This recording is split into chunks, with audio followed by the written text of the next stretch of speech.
Hello, we are here with the authors from the research entitled Randomized Controlled Trial of a Novel Peer Concussion Education Program for Collegiate Athletes that was recently published in the Journal of Athletic Training. I would like to just go around and have all the authors introduce themselves. Meredith, we're going to start with you. Hi, Meredith Kneavel. I'm the Associate Dean of the School of Nursing and Health Sciences at LaSalle University and a professor of public health. Bill?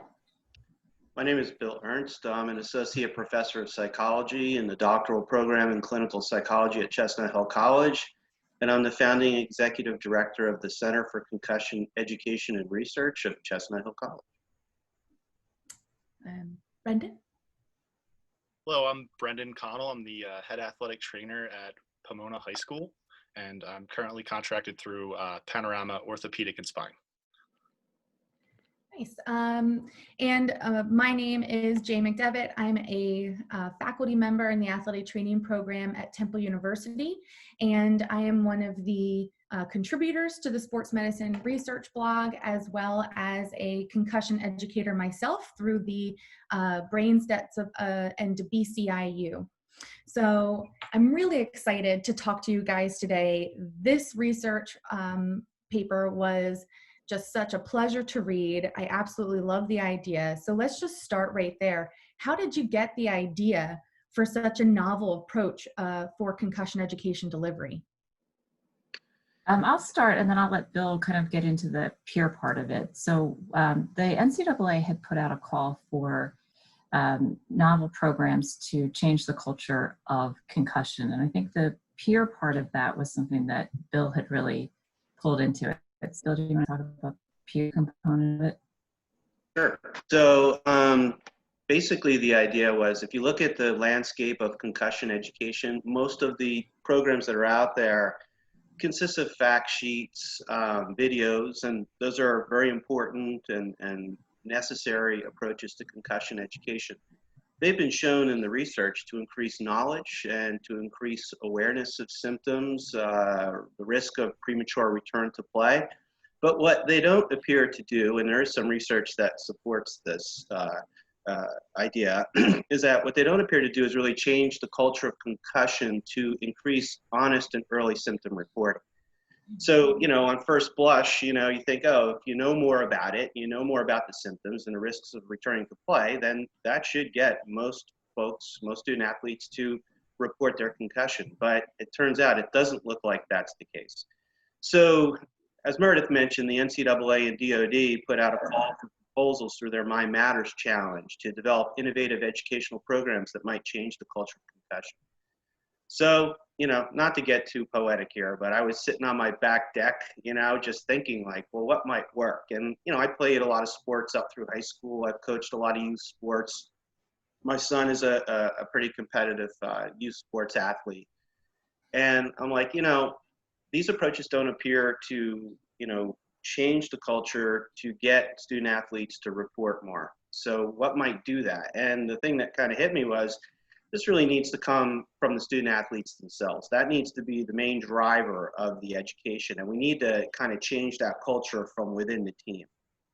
So, thinking about, just the experiences and reviewing the literature, I thought, well, why don't we do something where we take 2 student athletes per team and we train them to provide 2 types of information, some information that does what a lot of programs do, which is to increase concussion knowledge and to increase awareness of symptoms. And we do think our program goes a little bit more in depth than, and I'll, Meredith can certainly speak to that part, can go a little bit more in depth in terms of what most concussion education programs offer. But I think the thing that's really different about our program is we have a second educational component based on cognitive behavioral therapy, where the student athletes list the thoughts that keep them from reporting and change them to thoughts that facilitate reporting, not only for themselves, but for their team. And so the idea is they're having a discussion, to get back to your question, Jane, like why peers? They're discussing it amongst themselves on why they don't report and what are the changes in thinking and group norms that might facilitate reporting. So, you know, the main idea was let's use peers, appropriately trained and supervised, to really be the main vehicle. We tend to listen to our colleagues, we tend to listen to our peers. So that was the idea.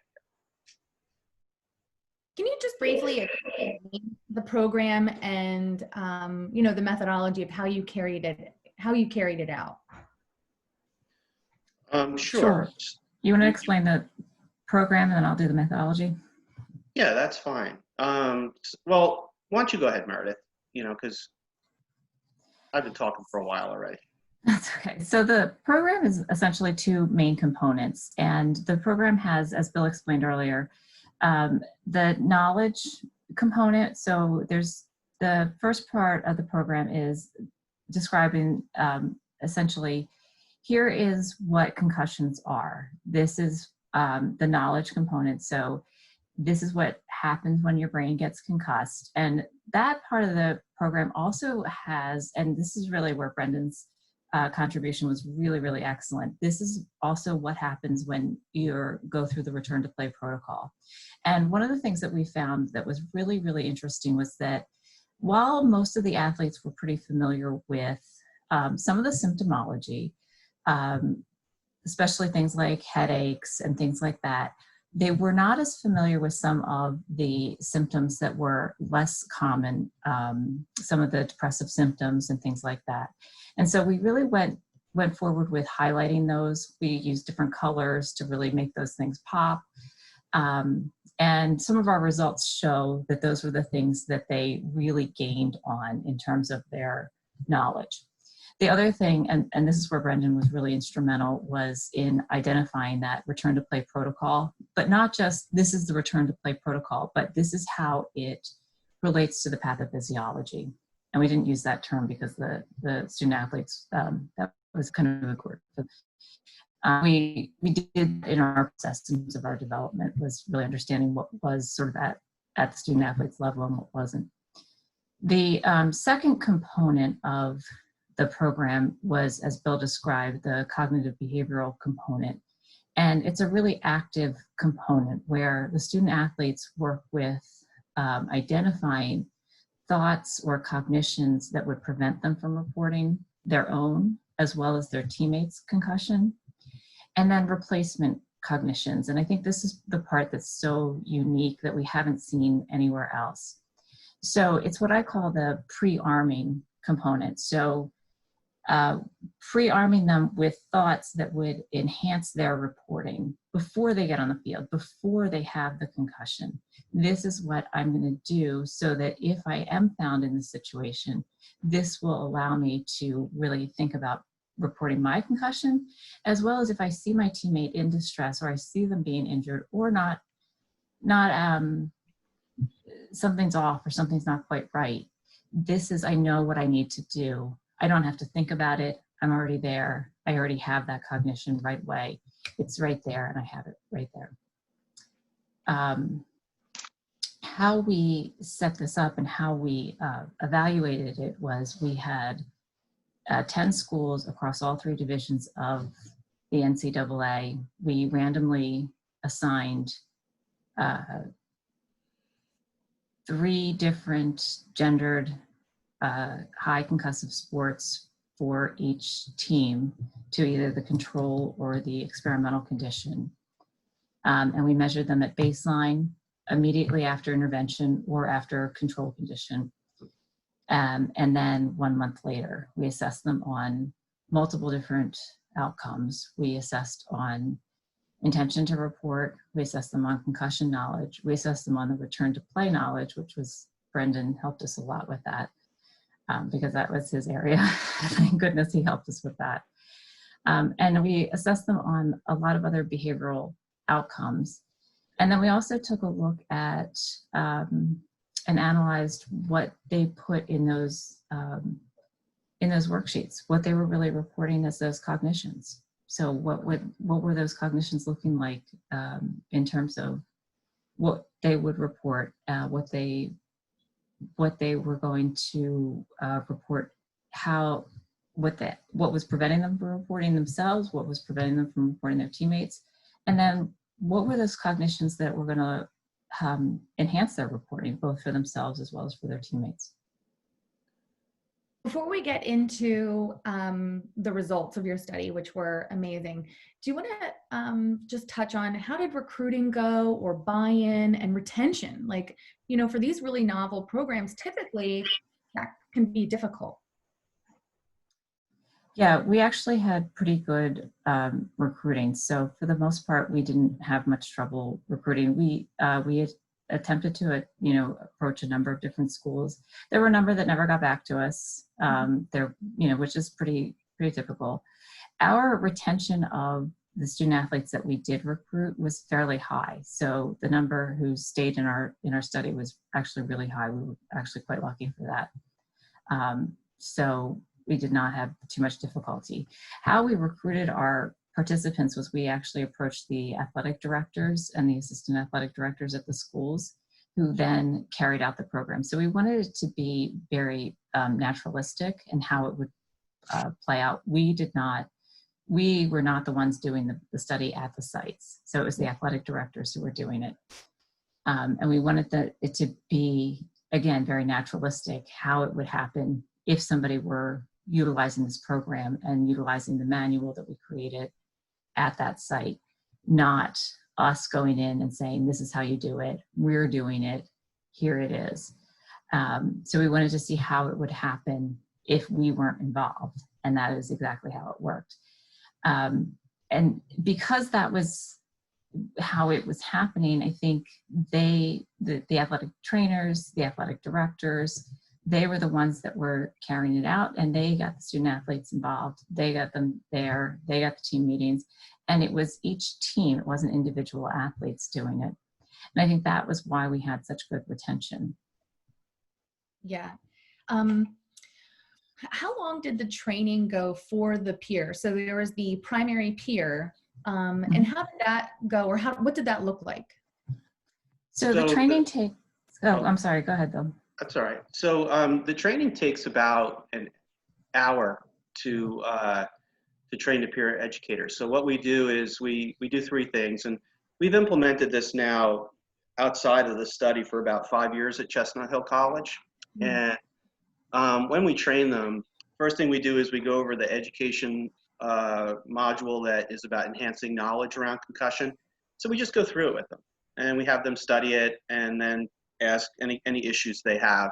And when they actually deliver that education module, there needs to be a faculty or staff member, athletic trainer, neuropsychologist, anyone that has expertise in concussion in the room with them, just to make sure that any difficult questions come up, they have that backup support, which they typically don't need, and just to make sure that information is being presented accurately. Then we train them on the cognitive behavioral model of change and using our worksheet activity where they list the thoughts that prevent reporting and change them to thoughts that increase reporting. And the important thing about our training in that module with the peer educators is this is your thing with your team. There's no faculty or staff in the room with them. We want to, first of all, it's not as complex as the first module. And secondly, we really want that to be about that team. We don't want it to be candid. There's nothing indicated, no names, no nothing on any of the worksheets. So we train them in that. And then the third thing that we really talk about in the training is really what their role is, and that their role is not to be like a junior athletic trainer. Their role is not to diagnose concussion, that their role is simply to bring a concern that they have about a teammate to that teammate, encourage that teammate to report. And then at the collegiate level, our expectation is with the peer educators that if that teammate, which many do, unfortunately, according to the research, shrugs it off and says, no, I'm not reporting, our expectation is that we do ask them to go to the athletic trainer or the coach and say, hey, look, so-and-so doesn't look right. I'm on the field with them right now. They really need to be checked out. And we appreciate that is a very challenging situation to be in. When we train them, we tell them, if you're not up for that, that's fine. We can look at maybe another person coming in that is more assertive, or let's problem solve ways in which you can negotiate that. And the student athletes at Chestnut Hill College, they come up with really good solutions. They'll say things like, well, I'll go to their best friend on the team, or I'll go to the captain and bring them in. to kind of help encourage them to report. So that's how we do that peer educator training.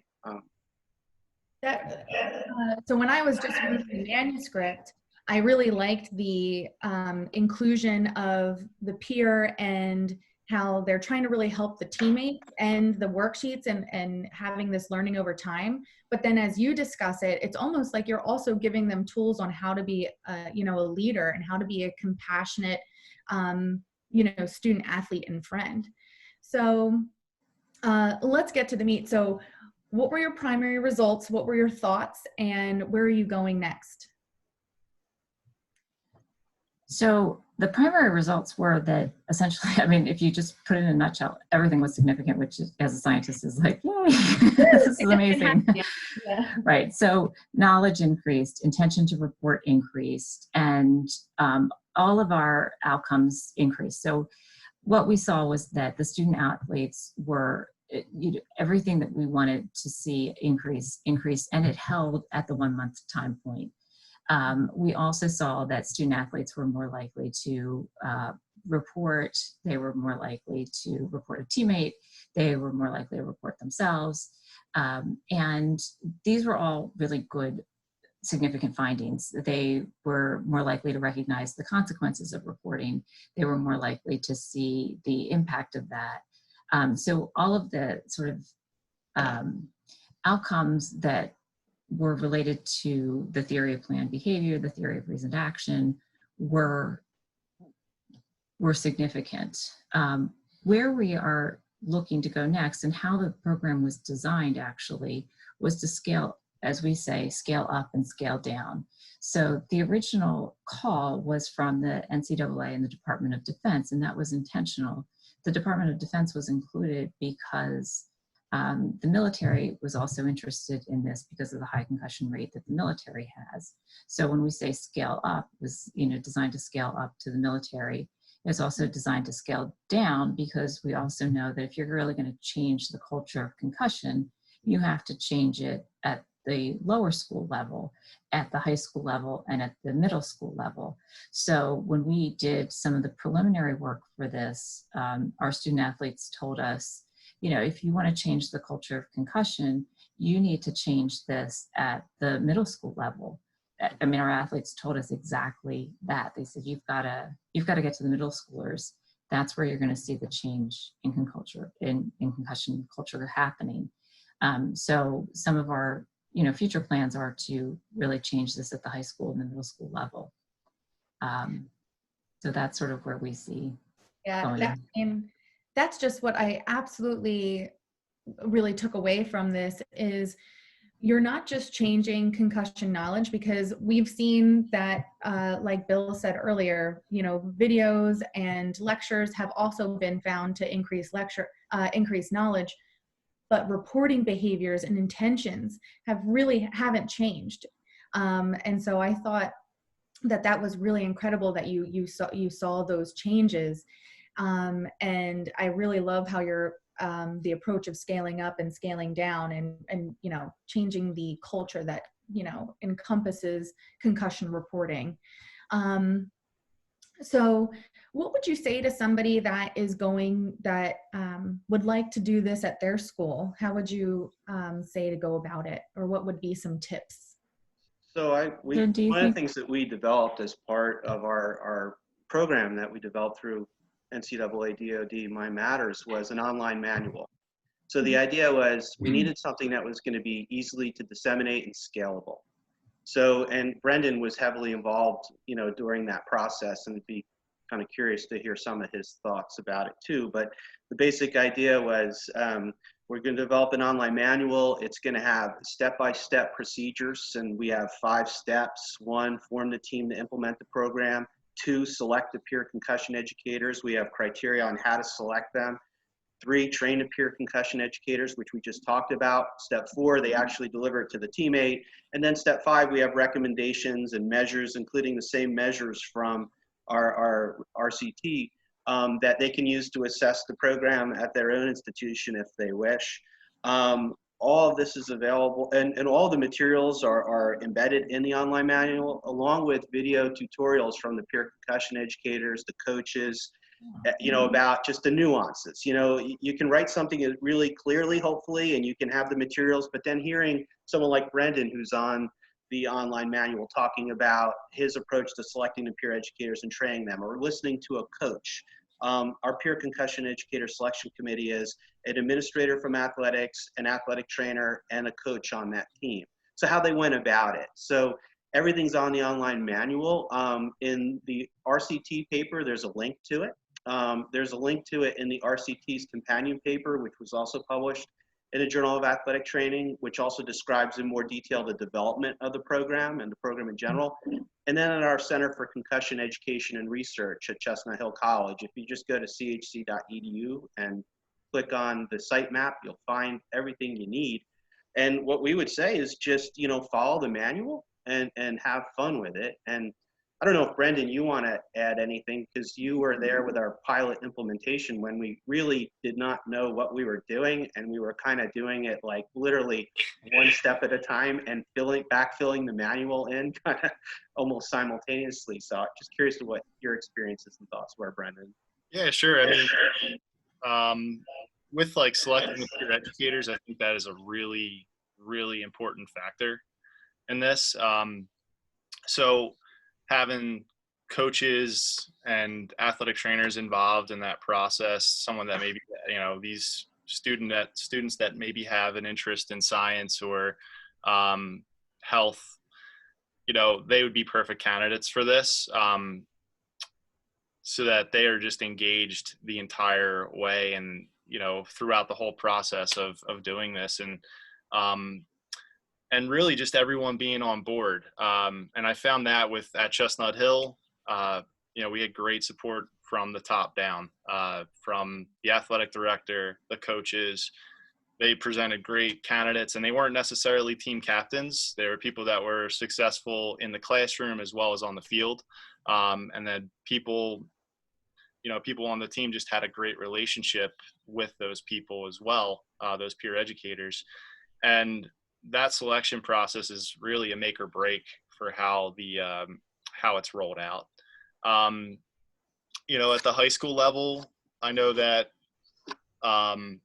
coaches do receive concussion education, and this would go a step further, where the student athletes are taking their health a little bit more seriously with this, and saying, hey, you know what, I'm not going to be 100% if I step back onto the field, and I'm, dizzy, lightheaded. I have, sensitivity to light. I'm playing underneath the Friday night lights, and, I'm not able to participate and give 100% to my team. So I think that's like the main thing that I want kids to really take out of this, is that, hey, we're not holding you back from playing. We want you to go back when you're 100%.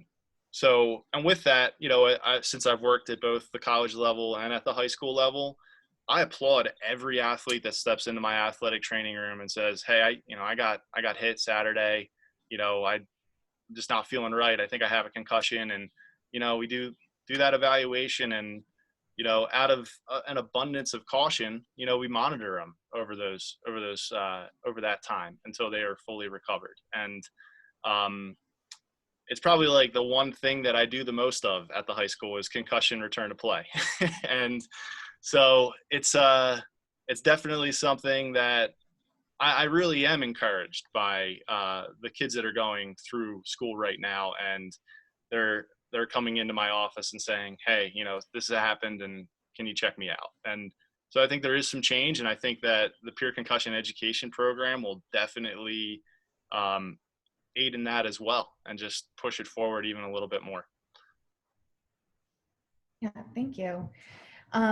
One other thing that I wanted to really bring out that I really enjoyed about the program was that it really does have a pedagogy backing, that, many of these are scientifically backed, which I obviously appreciate, but this has both the scientific as well as the pedagogy to really put forth a well thought out and obviously well formulated program. So do you have any insight on how you came up with that, or how that came about?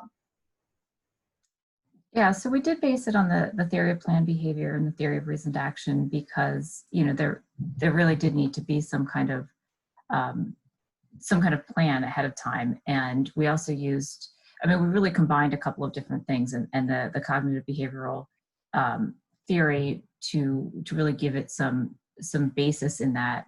We also wanted to combine the interprofessional component of it because that interprofessional team, as both Bill and Brendan kind of alluded to, really gave it the extra component. Having that, having the buy-in from all levels of the college or the university really makes it work. If you don't have that, you really don't have a program that works. That was instrumental in having it go. Because, you know, it really does take the whole, I mean, it takes the whole university to really have it be effective.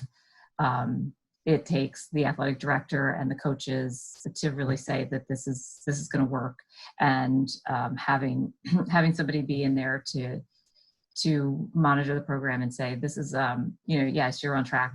These student athletes are on track, and have somebody identify, these are good candidates to be peer educators. That's excellent. And then having everybody around the student athletes saying, this is really good. This is for your health. That's excellent too. Yeah. One other thought that just came to my mind, when, and Brendan, maybe you can answer this, with the concussion management team, and, you know, moving forward with the concussion education and the return to play, were academic advisors, or were there any other people involved in the return to play and maybe like the return to learn aspect of it, when they were getting to that part of their concussion management plan? So at Chestnut Hill, we had a student success coordinator that related to their education, and they weren't necessarily involved in this portion of it, but it was something we were doing at Chestnut Hill. It's like, all right, concussion, we got to contact Just Day, and we're gonna let them know what symptoms they have, what accommodations that need to be taking place in the classroom, and you know, I do that now with coordination with the high school, with the school nurse who helps me tremendously with making sure that we're communicating with teachers where they're at, and as far as their recovery goes. So yeah, I think that addition would be 100%, you know, helpful in the success of rolling this out again at the high school level or even at the middle school level. Yeah. If I could elaborate, at Chestnut Hill College, I helped develop a return to learn protocol for not only student athletes, but students too. You know, sometimes I think we forget that non-athletes get concussions too. You know, especially when the first snowfall happens and people start sledding down the hills and, you know, that kind of thing. But what we really benefited a lot from was having that student support personnel in athletics, and I kind of talked with them and the athletic trainers, and what do we do with our athletes in terms of return to learn? So they already had an excellent protocol for that, and then and you know, as you know, Jane, you know, the vast majority of concussions resolve in 10, 14 days, maybe. You know, so what are they going to do in terms of getting the student excused from class? Slowly have the student return to class, watch them closely, maybe put in some temporary academic provisions, like, you know, they can wear sunglasses or extended time. And then if the symptoms persist beyond that, and we may be looking at something like persistent post-concussive symptoms, then we would, you know, treat that student like any other student, where they need to have an evaluation done, and we need a more formal process to determine if they're eligible for what we would call accommodations, not temporary academic provisions. And then it becomes more formalized. So that was one of the things that kind of happens in addition. And Chestnut Hill College is a little unique in this regard. We have a lot of opportunities because close to, I think it's about 38% of the undergraduate student body are Division II student athletes. So we have a very, very high percentage. And as a result, we have a lot of programming and a lot of collaboration and coordination. It's not a surprising thing for a professor to have a student athlete in their class, and then, you know, because of that, know how to work with them and work with athletics and student life as well. That's interesting and so great that you have it. We had also done, prior to this work, we had done a focus group with our student athletes to find out what the culture of concussion was on campus. And we published this paper in the American Journal of College Health. And one of the themes that did come up, and this was actually just before Bill had put into place the Return to Learn protocol at the university, one of the themes that did come up was that the student athletes really did wish that the professors had a better understanding of what they were going through when they were going through a concussion. So the Return to Learn protocol that Bill put in place really was very timely. So it was sort of like that theme that came out of the focus group was really coinciding with what the work that Bill was doing to put that Return to Learn protocol into place at the university. That's great. Yeah, it was sort of, those things were happening in parallel. Yeah. The student athletes were calling for it and Bill was doing the work, you know, not knowing that the student athletes were, I mean, knowing because obviously he was in the focus group, but those two things were happening at the same time. The smartest thing I did with that was sit down with the athletic trainers, you know, our head athletic trainer, Ernst, and Jessica Day, who was at that time the director of athlete support. And that's not her actual title, but it was something like that. And they're like, Bill, we already have a lot of this in place. And I'm like, can I look at it? And I was like, wow, this is really solid, you know? And so we just kind of extended it for what happens when the symptoms don't go away.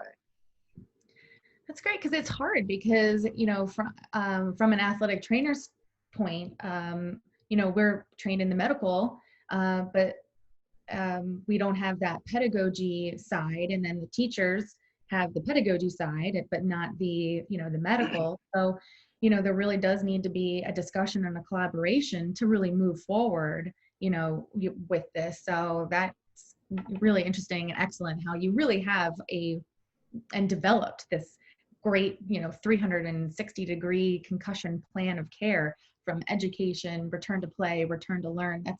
That's amazing. So as you know, we're getting to the end of the podcast, is there any other things that you want to bring up that we haven't discussed yet? Just kind of throwing it out there, a little popcorn. You know, I think one of the things that's really unique about our program that's really different is the teammate aspect of it. One of the things that I don't think a lot of the programs do is really that care for the teammate. So the looking out for your teammate, you know, the component where we do the worksheets where think about when you see your teammate who might be concussed, what are you thinking about? How are you thinking about caring for them? And that is something that we saw movement on. We saw changes in the, I would report my teammate. I would look out for them. I would intend to report them. We saw those changes, and we're not seeing a lot of other programs that are purposefully doing, you know, a lot of work in that direction. Mm-hmm. I'd say a couple of things. I think one of the things I like about the program is that it's not a one-shot kind of educational experience, right? I mean, we do have a very formal, you know, 2 very formal presentations that student athletes do, and but one of the things I like is, and what we always wanted to do is, we wanted them to do something. We wanted there to be an active part of this. We didn't want them to just read a fact sheet or watch a video. Again, those approaches are important and they're necessary, but we wanted them to do something. And that kind of is what drove the idea around, let's have a worksheet activity. And then I was trained in cognitive behavioral therapy. You know, I've been practicing that for a long time as a neuropsychologist and clinical psychologist. So I'm like, well, this probably is a good thing to add to this model. And it seems to work for a lot of things. It's very accessible. When people see the worksheets, they're like, oh yeah, I can see that. So we wanted to have something that engaged the student athletes. They had to do something. And the thing that's really cool about that, Jane, is now they're developing their own educational material. As Meredith said earlier, they're pre-arming their thinking, modifying their thinking. we're not telling them what the thoughts are. We're not saying, hey, here are the barriers or the thoughts that student athletes have to prevent reporting, and here's how you need to change them. They're doing that themselves. So now you have engagement in the process from the main stakeholder, the student athletes themselves. You have barriers or thoughts that prevent reporting and replacement thoughts that might increase reporting that are specific to the team, the institution, the culture of the sport.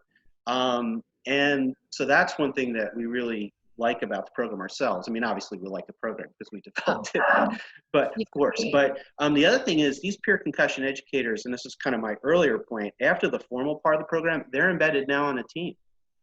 They're there every game, every practice. They're there during during conditioning, weight training. They're there socially. They're there at meals. They're in there in the dorm. So there's multiple opportunities for interaction, for student athletes to informally come to them and go, hey, I took a hit today, and now I'm starting to really feel it more. And then they're there as a resource. So we really happy about that part of the program, and we think that's one of the things that makes it quite unique. Last thing I'll say, just as kind of a somewhat random thing, and in the RCT paper, we did a qualitative debrief of the 10 athletic trainers that implemented the program as part of the RCT. And we were like, we didn't know how this was going to go. I mean, it seemed to go well at Chestnut Hill College, but we were all in on it, and we had a tremendous amount of institutional support in athletics and student life and even academic affairs. So that really helped it go well. But at the debrief, and I know Meredith can probably speak to this too, they were very pleased. They felt the online manual was clear and easy to use. They felt the program was pretty easily implemented, and the time, the hour or so to train the peer educators and about 45 minutes for the peer educators to give the formal part of the program to their team, they thought cost benefit wise to have what we think is a pretty robust program, that time commitment was pretty reasonable. I don't know if you want to add anything else about the debrief, Meredith. No, those are exactly the kinds of things I said. No, that's okay. I was gonna say, you're probably gonna spend more money on pizza during like a team meeting for these guys to have this education program rolled out than you will on the actual program. And it is something that can be done over a team meeting one night post practice, and where you guys just get together, guys or girls get together and talk about this. And it's got a huge injury prevention aspect to it that we love. Anything that reduces injuries and sees our kiddos just not have these long and prolonged concussion symptoms and gets them back onto the field a little bit faster, and we're all about. Absolutely. I think the one recommendation that we have is to try to do this during preseason. So August for our fall sports, and preseason for other sports, mostly because of a timing issue. So the one hurdle that a lot of people had was trying to schedule teams. And one of the things that I always say, and it's probably getting really dull for a lot of people, is that if you want to find the busiest person on campus, you find a student athlete. So to try to get a whole team meeting for an hour, I mean, an hour, in our opinion, is not a very long time for the kind of injury prevention that we're talking about here. But also, when you're trying to find an hour for this group of people, it is actually kind of difficult. However, the recommendation is to do this probably during preseason, because you can train all of the peer educators at the same time, and then they train their team during a team meeting, which is really the easiest time to do it. So, it's a one-shot hour deal for all the peer educators, and then one shot for the team meeting, and really everyone is done. Great. Well, thank you guys so much for all of your time and expertise. At the Sports Medicine Research blog, we always like to end with a clinical take-home message. So I know we talked a lot about the research, but if you had to summarize it in a succinct statement, how would you summarize and deliver a clinical take-home message for our listeners? I'll say that I think this program and how effective it's going to be is all about relationships.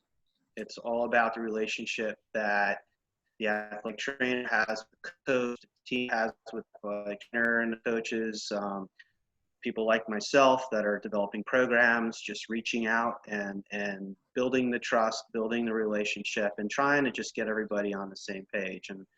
And that's why, you know, Brendan really was huge for us to help us develop this, because everybody likes him and he's a really solid person and athletic trainer, and yeah, you can hear that, and as he kind of describes things. So I would just say, you know, it's all about relationships, and the peer concussion educator selection process, that's tremendous. They're the lifeblood of the program.